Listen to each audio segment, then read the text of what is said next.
del análisis de cómo funciona esto, ¿no? Porque hoy en día todas las evidencias, los indicios están migrando hacia el entorno digital. No hay persona que no tenga un teléfono inteligente, que no tenga unas redes sociales, que no tenga un correo electrónico. Cada día son más los dispositivos que tenemos en nuestro hogar que se conectan a internet. Entonces es muy importante que el experto conozca, el perito, conozca cómo se manipula, porque hay estándares internacionales de cómo se manipula y se analiza esta evidencia digital. Así que voy a compartir mi pantalla y vamos a ver un poquito de teoría y un poquito de práctica en video. Ok, voy a proceder a compartir la pantalla.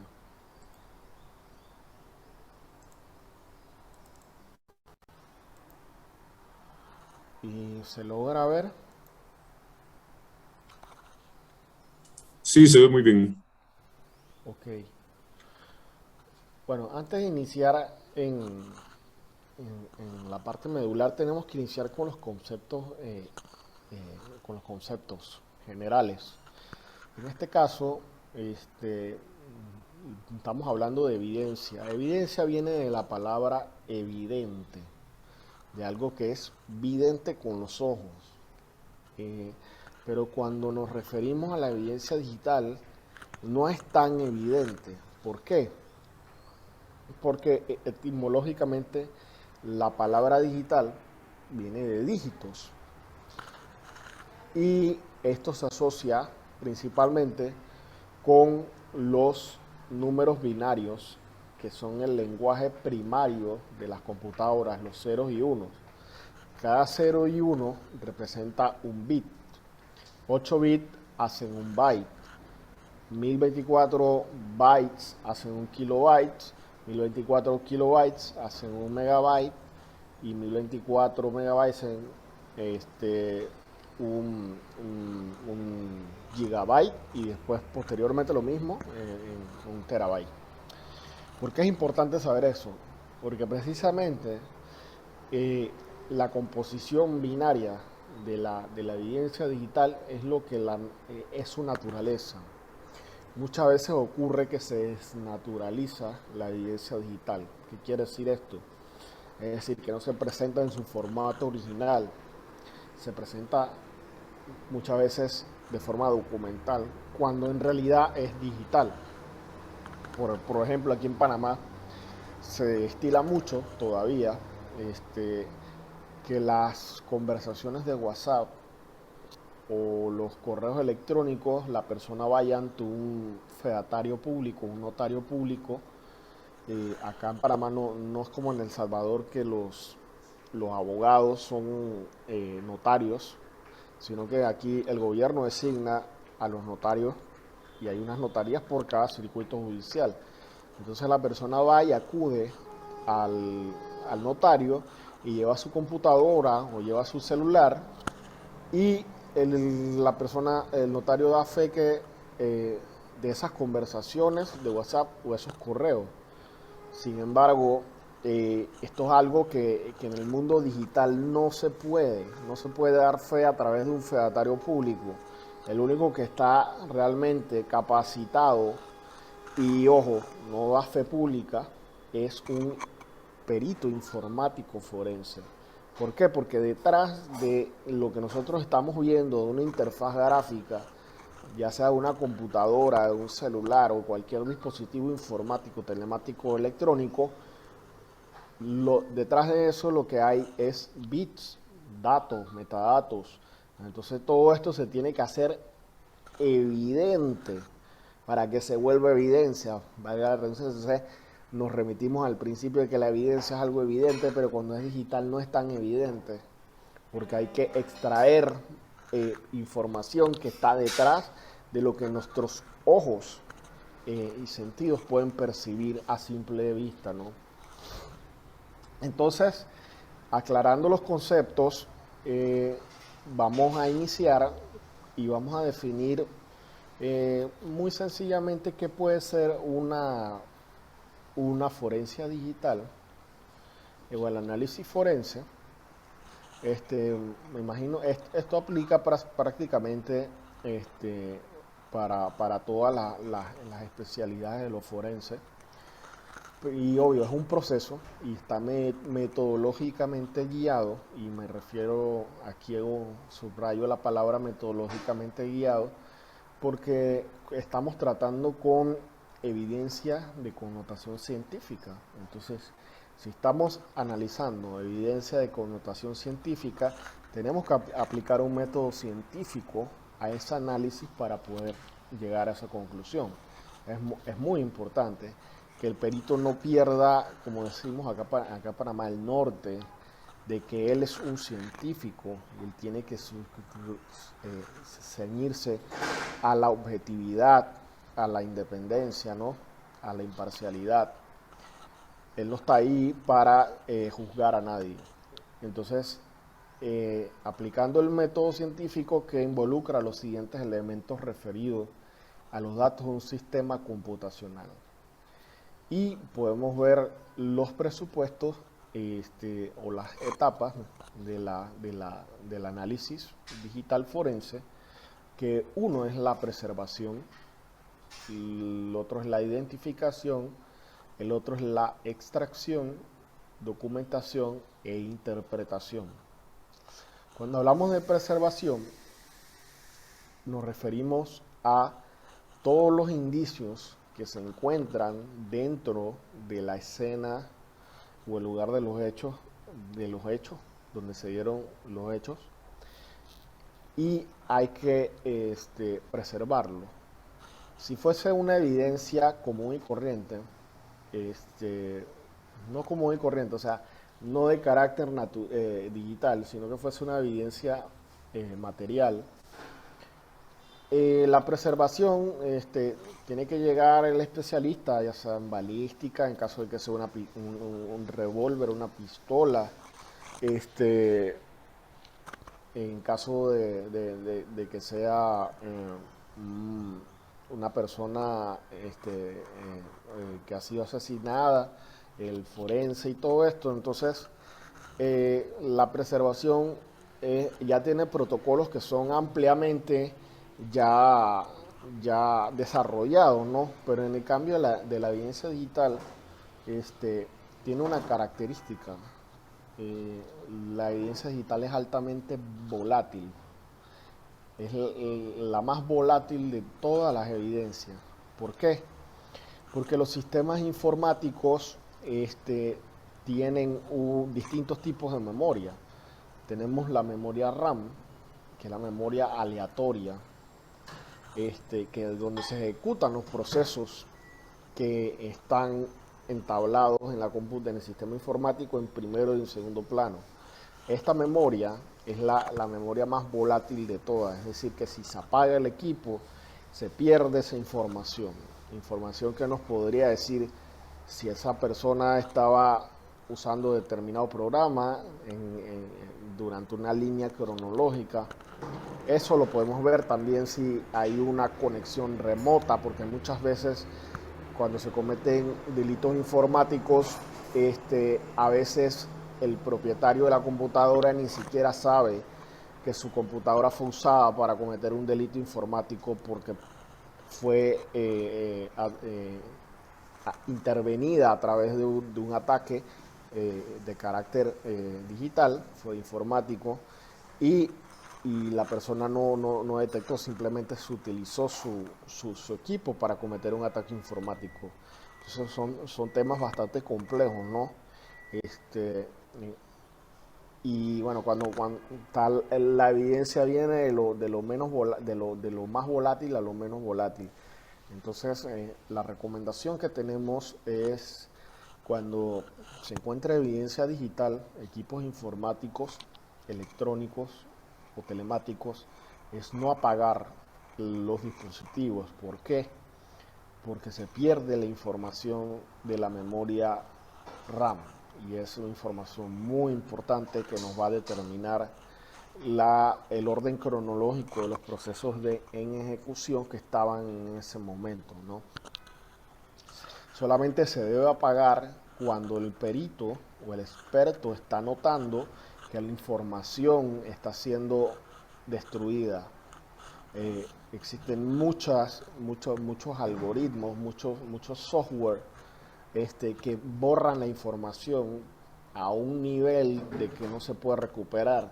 Y los ciberdelincuentes lo saben y generalmente cuando ya la policía interviene, ellos activan, ejecutan estos software que van borrando la información a un nivel muy extremadamente bajo y se va sobreescribiendo, es decir, que se hace irrecuperable. Entonces, cuando el perito detecta que hay un software borrando la información, entonces ahí sí se procede a apagar el dispositivo y se documenta que se apagó porque se observó que se estaba borrando la información. La identificación también es un paso muy importante. Hay muchas deficiencias en esta etapa. Este, ¿Por qué? Porque la computadora y los dispositivos no solo son la carcasa que vemos. Dentro de la computadora, ya sea laptop o una computadora de escritorio, una desktop, la computadora tiene sus componentes, ¿no? La computadora tiene su disco duro, tiene su memoria RAM física, tiene su tarjeta de red, la Mac. Y entonces es muy importante que al momento de identificar los indicios, no solo se identifique la parte general, es decir, la carcasa, porque he visto en muchos casos que solo se añade el color, el modelo de la computadora, la marca. Sin embargo, esas piezas que están dentro de la computadora, esos elementos de hardware, son piezas removibles y extraíbles, son dispositivos donde se almacena información que pueden ser extraídos y removidos en, en, en un laboratorio forense o en cualquier lugar y no están documentados dentro de cadena de custodia. Lo mismo pasa con los celulares cuando se incauta, pasa mucho por lo menos acá en Panamá. Se describe el modelo, se describe el color, se describe la marca. Si el celular tiene el email a la vista, se apunta, pero no se le verifica si el celular tiene una memoria externa adentro o si hay más de una tarjeta SIM de compañía telefónica. Y eso también es una pieza extraíble, ¿no? Que debe ser identificada directamente en el allanamiento, no en el laboratorio forense. Y bueno, la extracción ya es un proceso que, que requiere ya de una metodología propiamente asociada a la rama de la informática forense, la extracción y el análisis de la información. Nosotros los peritos informáticos nunca trabajamos sobre los dispositivos originales. Nosotros lo que hacemos es una copia o una imagen forense de los discos que estamos analizando o de los dispositivos. ¿Qué quiere decir esto? Les hablé de los bits, que los bits, cada 0 y 1 es un bit, ¿no? 8 bits, un byte y todo esto, ¿no? Entonces lo que hacemos es una copia bit a bit de el disco duro de la computadora y trabajamos sobre esa copia. ¿Por qué? Porque si entramos directamente al disco del dispositivo original, estaríamos viciando la evidencia porque después no hay con qué cotejarla. Entonces siempre se trabaja sobre una copia del disco o del dispositivo. Nunca se trabaja, nunca, a menos que sea un caso extremo, se entra directamente al dispositivo original, pero los análisis siempre se hacen a través de copias bit a bit forenses, ¿no? Y por supuesto la documentación es muy importante porque nosotros vamos a hacer la voz de la parte técnica en el proceso y necesitamos que esas personas, el juez, fiscal, querellas, defensa, todos los intervinientes en el proceso que no están familiarizados con el tema nos puedan comprender, ¿no? Entonces es muy bueno apoyarnos en material audiovisual y explicar de la forma más sencilla, porque tú puedes tener el mejor peritaje, pero cuando estás en juicio, por lo menos acá en Panamá estamos en sistema adversarial acusatorio, si son juicios orales, tú tienes que tener la capacidad de poder sustentar eso en un lenguaje digerible para los intervinientes del proceso, para que te puedan entender, ¿no? Entonces, hablemos un poquito de los estándares internacionales en manejo de evidencias digitales. Tenemos las normas, la norma RFC 3227. La 3227 es específica para la recolección y manejo de evidencias digitales. ¿Qué son las normas RFC? Son las Request for Comments. Son la comunidad informática desde finales de los años 60 ha estado homologando sus criterios a nivel internacional para que todo, igual, los sistemas informáticos tienen toda la misma lógica. Así que todos los criterios de criptografía, de puertos, protocolos, poco a poco se han ido homologando para que en todos los países se maneje el mismo criterio, ¿no? Entonces, la de recolección y manejo de evidencias digitales es la RFC 3227. Y dentro de este estándar internacional encontramos los principios para la recolección de la evidencia. También el orden de volatilidad, encontramos también una pirámide que es la pirámide de la volatilidad de la evidencia digital. Las cosas que tenemos que evitar y consideraciones relativas a la privacidad de datos, ¿no? Y esto es muy importante, el tema de la privacidad de datos, porque cuando nosotros hacemos una copia de un dispositivo, estamos entrando hoy en día en el recinto más privado de una persona. ¿Por qué? Porque el celular es probablemente el lugar más íntimo que tiene una persona, porque ahí están sus conversaciones, sus fotos, sus videos, sus redes sociales, sus correos. Entonces, hay que tener bien claro que no vamos a entrar a husmear, a hurgar para ver qué encontramos. No. Tiene que la fiscalía o la parte interesada tienes que darnos exactamente la relación detallada de los hechos para buscar a través de una línea de tiempo los datos dentro de ese dispositivo. Y también yo siempre le aconsejo que me den una lista de palabras, porque generalmente los software informáticos forenses tienen filtros de búsqueda por palabra, precisamente para no estar violando la privacidad de las personas. No nos interesa leer las conversaciones de las personas, ver sus fotos, sino si ya los programas traen filtros de búsqueda para que tú puedas meter toda una determinada cantidad de palabras para que dentro del disco de los datos se haga la búsqueda ya sea del contenido que está asociado con esas palabras. Primero, el trabajo se hace más fácil para nosotros. Segundo, estamos respetando la privacidad de la persona cual nosotros estamos interviniendo en su dispositivo. Y por lo menos acá en Panamá muchas veces los jueces dan las órdenes de extracción de datos de forma muy general, y la Fiscalía, el Ministerio Público, lamentablemente se aprovecha de eso para poder ir más allá y leer conversaciones que no deben de leer, que no están relacionadas a los hechos, ver documentos que tampoco están relacionados a los hechos. Entonces, estos son algunos de los temas que requieren mucha precisión, ¿no? Por el tema de violación de derechos a la privacidad. Entonces también podemos encontrar en la RFC 3227 el proceso de recolección de la evidencia, la transparencia. Cuando se habla de transparencia, se recomienda que incluso se tenga grabado todo el proceso, porque uno al final en el tribunal tiene que apoyarse en material audiovisual, ¿no?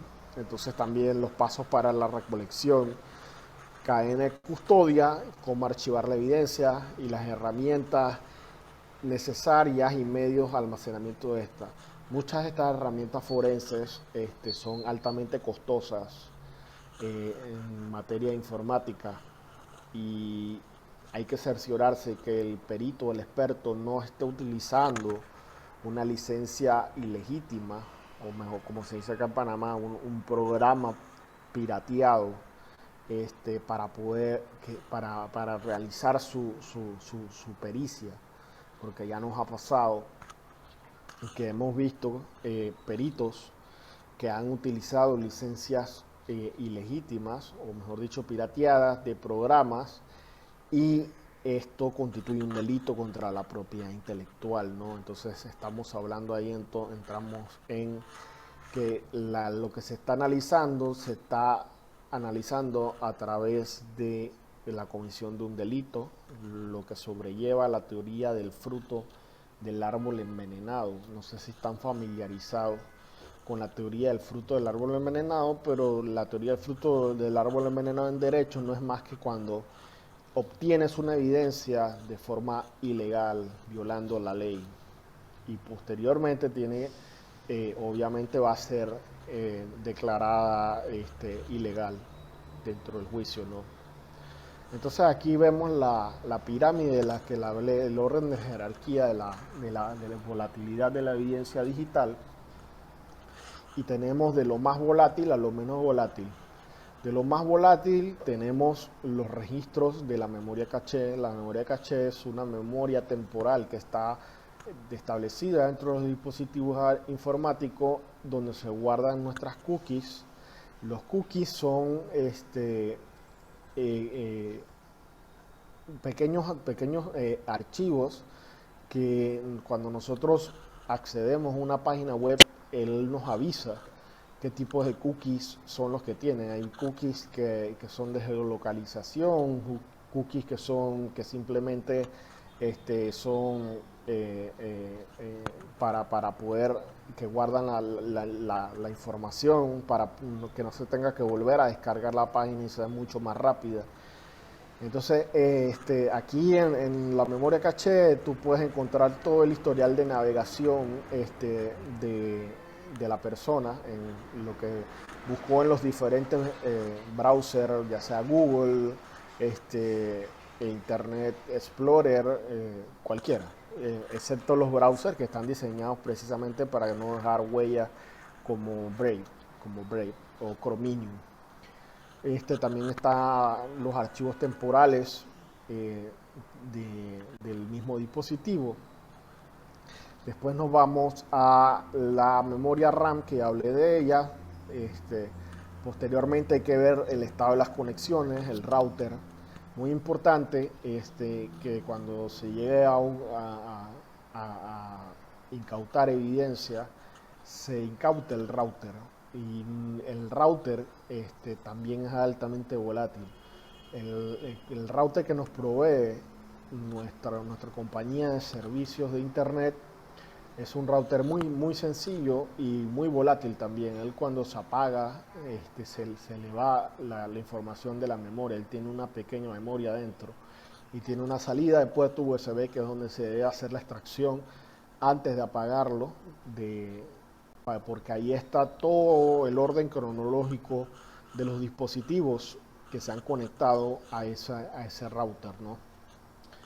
Entonces, pues, ya vemos lo menos volátil, que son contenidos del sistema de archivo de los discos duros. Estamos hablando de memoria RAM, de memoria ROM, por sus siglas en inglés, que son memorias únicamente de lectura, Read Only Memory.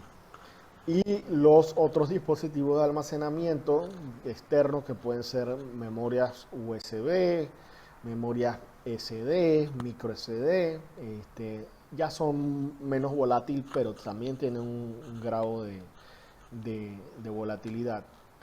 Ok, hasta aquí yo quería llegar con el tema de la explicación básica de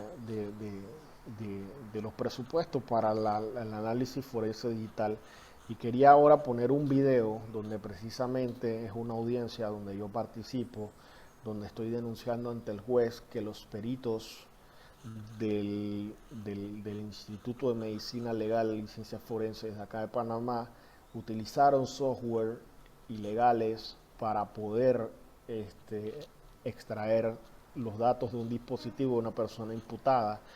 Y lo peor no es eso, lo peor es que esa persona estaba siendo investigada por un delito informático, y aquí en Panamá la Fiscalía de Delitos Informáticos es la misma de propiedad intelectual, es decir, que cometieron el delito en la cara del fiscal de propiedad intelectual, y el fiscal de propiedad intelectual se inhibió de ejercer la acción penal en contra de los peritos auxiliares del Estado porque viciaba su caso, y legalizan la evidencia obtenida con licencias ilegítimas o espurias.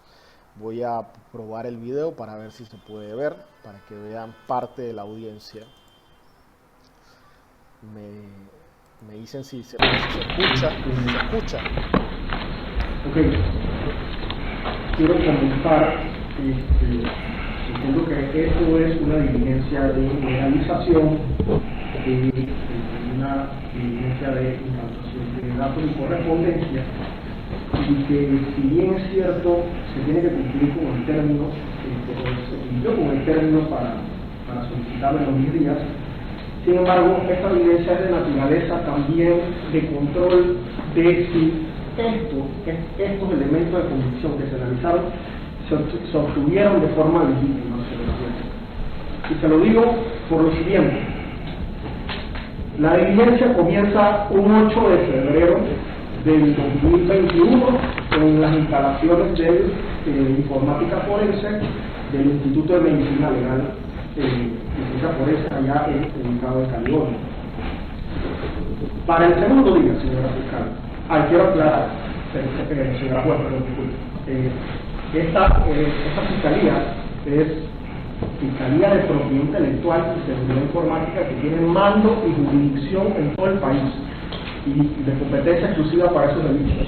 Para el día 9, señora juez, cuando estábamos analizando el indicio número 1 del celular, al final de la diligencia, el perito Brandon Brías genera el reporte de lo que había hecho ese día, utilizando el programa Adobe Acrobat Reader, un programa para visualizar archivos en formato PDF. Nosotros, al ver cuando él ejecuta el programa y se visualiza el archivo, salta una advertencia que la licencia del Adobe Acrobat Reader que utilizó Brandon Brías el 9 de febrero había vencido.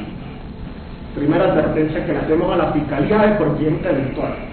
El 15 de febrero se estaban analizando diferentes archivos, documentos extraídos de los dispositivos de representados. Ok, señora juez, le explico. La sección de informática forense para celulares usa un programa que se llama Celebrate, que extrae la información de los celulares, y para extraer la información de los discos duros usa otro programa que se llama Encase. Sin embargo, esa extracción, esos programas no vienen con visualizadores genéricos, sino que si hay un archivo en formato Word, hay que abrir Microsoft Word. Si hay un archivo en PowerPoint, hay que abrir PowerPoint. Si hay un archivo en Excel, hay que utilizar Excel. ¿Por qué? Repito, porque para el 15 de febrero, cuando el perito estaba analizando ese día los archivos que el fiscal muy astutamente llama artefactos, no quiso decir la palabra correcta, salta una advertencia en la computadora del perito. La advertencia decía, cuando él ejecuta un archivo que estaba examinando dentro, en formato de Word, le sale una advertencia: este producto no tiene licencia. Es decir, Informática Forense está usando licencias ilegítimas, licencias espurias, en la cara de la Fiscalía de Propiedad Intelectual, y se deja constancia. Para el 25 de febrero, señora juez, el perito Juan Alcázar volvió a examinar los documentos y archivos y datos que se encontraban dentro del dispositivo de mi representado, y le salen archivos compatibles con Microsoft Office, y él ejecuta abrirlo. Y cuando ejecuta la aplicación de Microsoft Office, le sale un letrero en rojo en la pantalla que dice: este producto no tiene licencia legítima. Dejo la constancia en acta. Estoy diciendo: señor fiscal, que por cierto no es este fiscal Juan Antonio Gómez, señor fiscal, que está transgrediendo delitos contra la propiedad intelectual. El Instituto de Medicina Legal está haciendo estas diligencias con licencias espurias e ilegítimas en su cara. Ellos continúan con la diligencia como si eso no es nada grave, no pasa nada. El día 1 de marzo, el 1 de marzo, cuando el perito Luis Carlos Ávila examinaba un documento en Microsoft Excel que contenía las conversaciones en WhatsApp de mi representado, extraídas del indicio número 1, procedió a usar nuevamente el Microsoft Office y salía nuevamente: este producto no tiene licencia. Y le digo al perito: ¿pero qué es lo que pasa con las licencias? ¿Por qué no tienen licencia? Me dicen los peritos: aquí ninguna computadora tiene licencia legítima, todas están pirateadas, no tenemos presupuesto, tenemos que trabajar con lo que tenemos. Y yo le digo: bueno, puedes entrar a la sección de cuentas, y entramos a la sección de cuentas de Microsoft Office, y precisamente salía un cintillo en rojo: este producto tiene una licencia ilegítima. Como ya era la cuarta advertencia, señora juez, también se le advirtió en el acta al fiscal Juan Antonio Gómez que se estaba cometiendo un delito contra la propiedad intelectual en la cara del fiscal de propiedad intelectual de forma flagrante, y él no había hecho absolutamente nada, simplemente para que no perjudicara su investigación. Incluso le llegué a citar el artículo 356 del Código Penal, que dice que el servidor público que ilegalmente rehúse, omita o retarde algún acto propio de su cargo será sancionado. Para el día 1 de marzo, señora juez, esto fue como que la gota que derrama el vaso, se interrumpe el fluido eléctrico de las instalaciones de informática forense por un lapso de tiempo, y cuando regresa el fluido eléctrico, la computadora que estaba usando el perito Luis Carlos Abrego se reinicia. Al reiniciarse, le sale una notificación de instalación de una aplicación que se llama LibreOffice. LibreOffice es un programa gratuito ofrecido en línea para la edición de documentos. Yo procedo a preguntarle al perito Luis Carlos Abrego: ¿está instalando el OpenOffice por el problema de las licencias que piratean en Microsoft Office?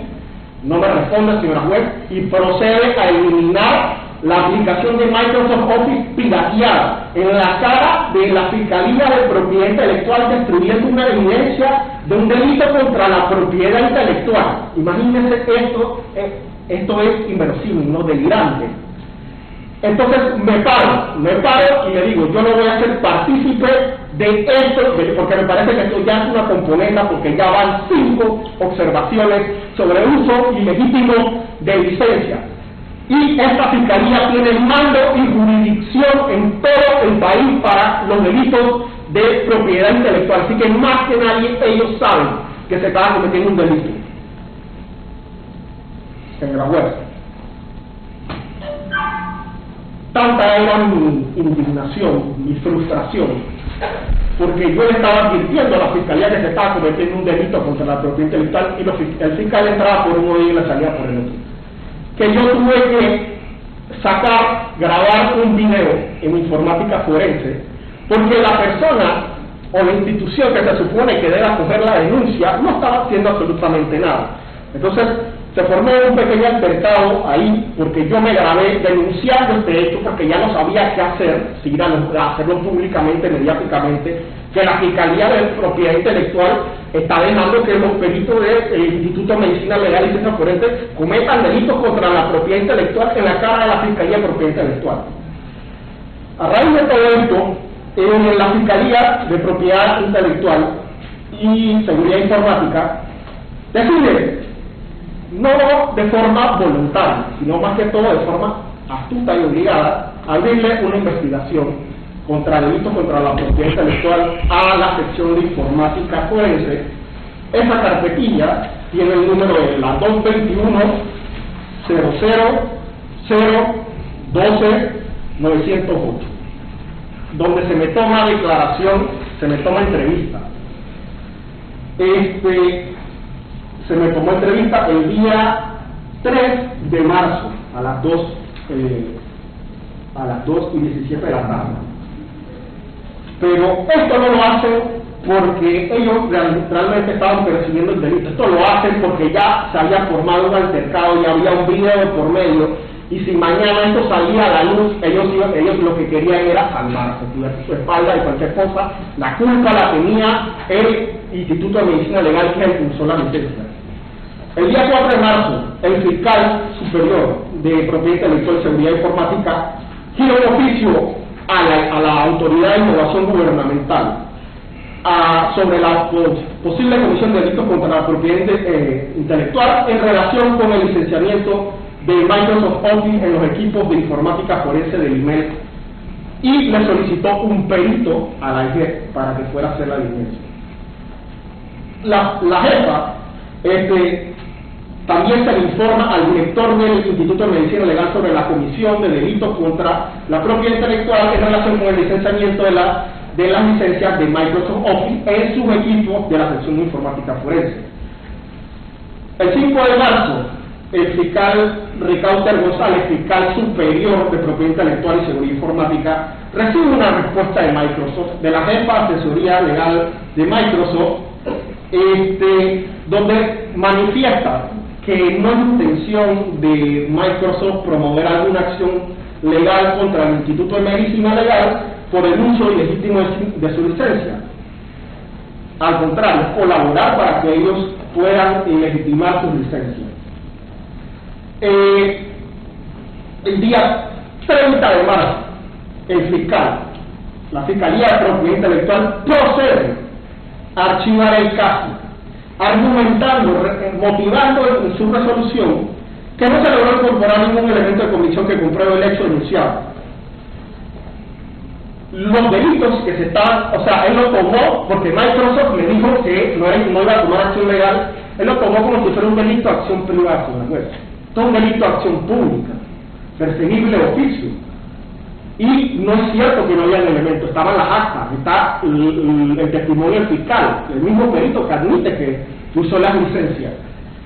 Y lo cerraron porque obviamente ellos saben que esto iba a entorpecer el resultado de su diligencia, ¿no? De lo que estaban analizando de los dispositivos de André Conte. Y quiero aclarar que esto no es un hecho aislado, no es un caso aparte de Microsoft. Esto es un hecho sobreviniente de las diligencias de incautación de los datos y correspondencia dentro de los dispositivos de André Conte. Esto no es que me lo contaron o me enteré por ahí, no por Twitter, no. Esto lo vi yo y lo tuve que denunciar yo y tuve que hacer un sainete yo. Ok, ¿qué delito se estaba cometiendo?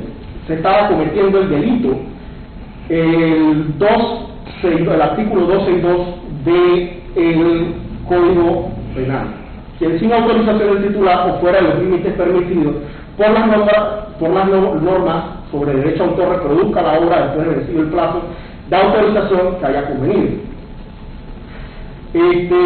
La Fiscalía en una audiencia pasada dijo que Microsoft Office no es un software forense. Es verdad, Microsoft no es un software forense. pero para poder visualizar los archivos y los datos que estaban contenidos dentro de los dispositivos de mi representado, que eran en formato compatible con Microsoft Office, tenían que usar Microsoft Office. Además, la redacción de todos esos informes lo hicieron en Microsoft Office pirateado. Entonces, señora, bueno, nosotros estamos viendo aquí claramente una teoría del fruto del árbol envenenado.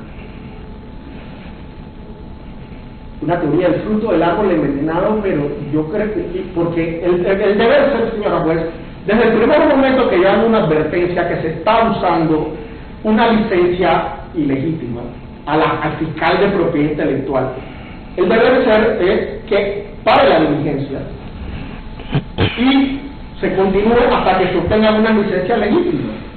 Pero no lo hicieron. ¿Y sabe por qué no lo hicieron? Porque precisamente esa es la consigna del Ministerio Público. Vaya, consiga lo que tenga que conseguir y después nosotros mareamos al juez. Así lo harán sus superiores. Esos mismos superiores son los que le dan la bendición ahorita, los que le dicen, sí, vaya, háganlo. Pero si mañana ellos se meten en problemas, porque esto es un delito lo que se está cometiendo, son los mismos que lo entregan. Porque ahí no está la firma ni del procurador en esas actas, ni del fiscal superior. Está la firma del fiscal Juan Antonio Gómez, fiscal adjunto de propiedad intelectual.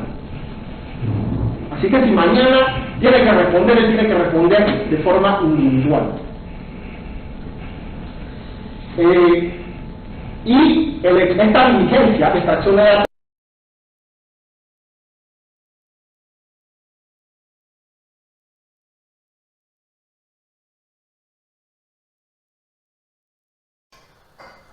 Ok, esto es un pequeño extracto de una audiencia que tuve, como les dije que iba a enseñarle casuística. Este es un caso donde se le acusa a un muchacho de haber hackeado los servidores de la Policía Nacional.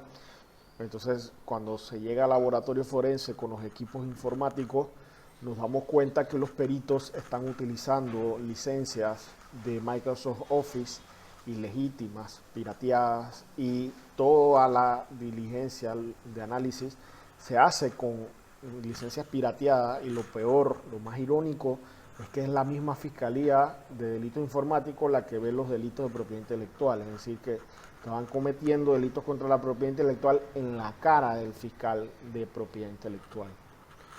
Y por alguna razón que todavía nosotros no conocemos y estamos esperando una pronunciación del Pleno de la Corte Suprema a través de un amparo, esto fue legalizado mediante el juez. El juez legalizó, declaró legal esas pruebas, a pesar de que habían sido obtenidas con licencias pirateadas, cometiendo delitos contra la propiedad intelectual en la cara del fiscal de propiedad intelectual. Y bueno, creo que hasta aquí sería mi intervención, mi ponencia. Estoy abierto a cualquier pregunta, a cualquier consulta que tengan. Muchas gracias. Hola, gracias José por la participación y compartir pues ese conocimiento y estas vivencias. Tenemos pues un espacio de 15 minutos para hacer preguntas para los participantes. Cualquier pregunta la pueden hacer directamente a viva voz o la escriben en el chat, así que está abierto el micrófono.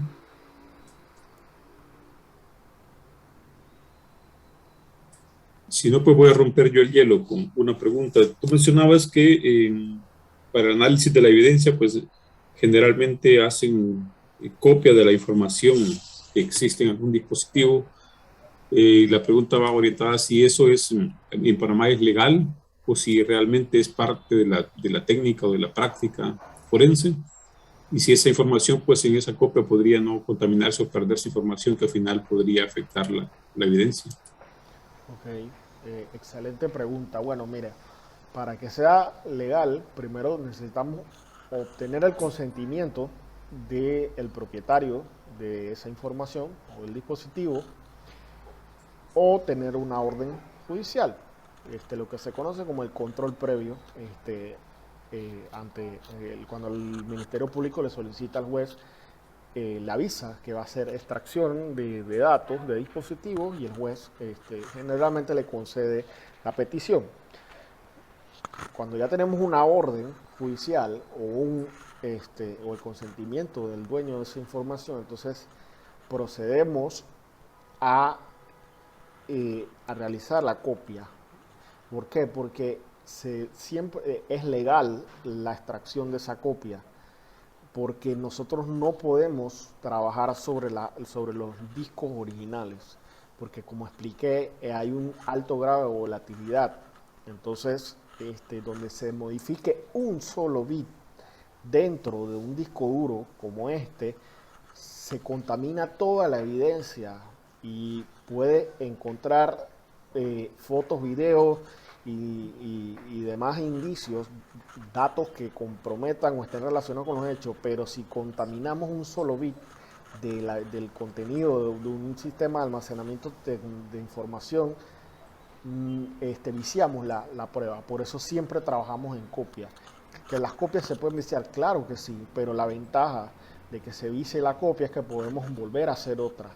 O sea, siempre va a haber la posibilidad de poder recuperarla y trabajar sobre una copia del original, y posteriormente en juicio se le muestra al juez que se está trabajando con una copia bit a bit idéntica a la original, y se puede cotejar a través de un sello criptográfico denominado hash, que es un algoritmo que lo que va a hacer es sumar la composición de bits de cada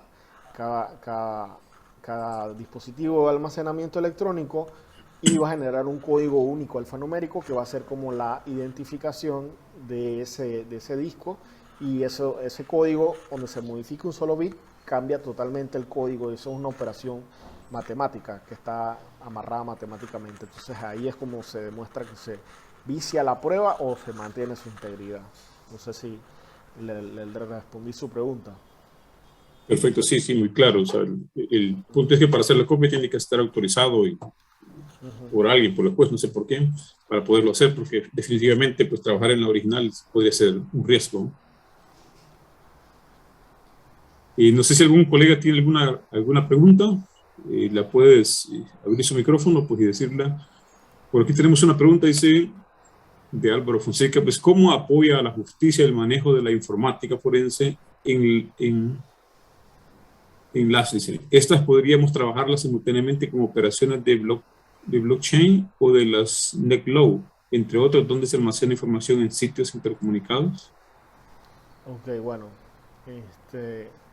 la tecnología blockchain para mí sería la ideal que se implementara como cadena de custodia, porque como sabemos la tecnología blockchain trabaja bajo una seguridad razonable. Recordemos que dentro del ambiente digital e informático no hay seguridad al 100%, todos los dispositivos son vulnerables. Pero al blockchain, al ser una base de datos distribuida y descentralizada, es muy difícil poder vulnerarla, porque la información no está centralizada en un solo servidor, sino que está distribuida a través de los diferentes nodos que integran la blockchain. Entonces habría que atacar de forma simultánea a toda la base de datos, o por lo menos a las que son de consenso, eso que requieren de mayoría simple, al 51% de los nodos que integran la base de datos de blockchain, para poder hacer algún tipo de vulneración, lo cual sería muy costoso y muy difícil. Entonces es una tecnología que te permite o te incentiva a hacer las cosas bien. Entonces, sí, yo pienso que sí es positivo establecer el blockchain como método de cadena de custodia para asegurar la integridad de la información que fue extraída y analizada un dispositivo. Recordemos que lo que queda en la blockchain es inmutable, ¿no? Y precisamente a través de sellos criptográficos quedan los bloques amarrados y concatenados, todo amarrado matemáticamente. El otro tema era con el tema de los new logs, donde se almacenan información en sitios intercomunicados. Bueno, sí, cuando son información que reposa en servidores de terceros, generalmente hay que solicitarle a esa empresa a través de una orden judicial nuevamente, y cumpliendo con la legislación de ese país donde está almacenada esa información en ese servidor, para ver si ellos pueden develar según su constitución y sus leyes la información de los logs de ese servidor e integrarla a la investigación acá, en este caso sería Panamá, ¿no? Perfecto. ¿Y alguna otra pregunta de los colegas que están por ahí? Si no, una consulta.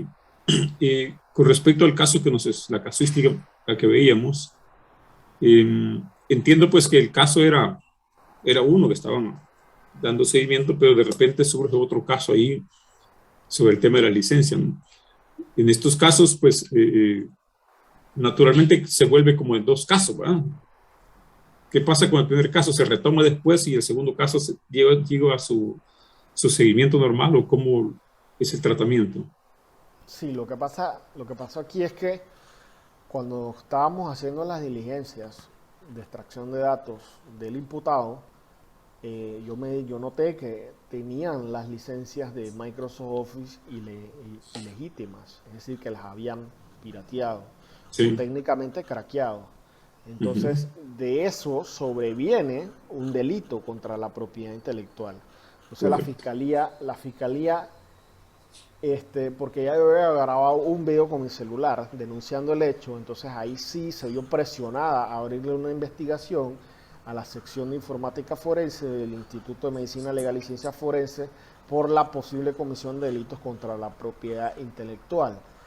¿Qué pasa ahí? Las dos investigaciones tienen que seguir su curso normal, pero en el caso de la carpetilla que contenía la investigación que se le había abierto al Instituto de Medicina Legal y Ciencias Forense por el uso de licencias pirateadas, lo que hace la Fiscalía es inhibirse de sus facultades constitucionales y legales de investigación y persecución del delito, y simplemente se comunican con Microsoft y le dicen, el Instituto de Medicina Legal está usando licencias ilegítimas, ¿ustedes quieren establecer alguna acción legal contra ellos? Y Microsoft dice que no es su intención establecer una acción legal contra el instituto, que al contrario ellos quieren cooperar para que ellos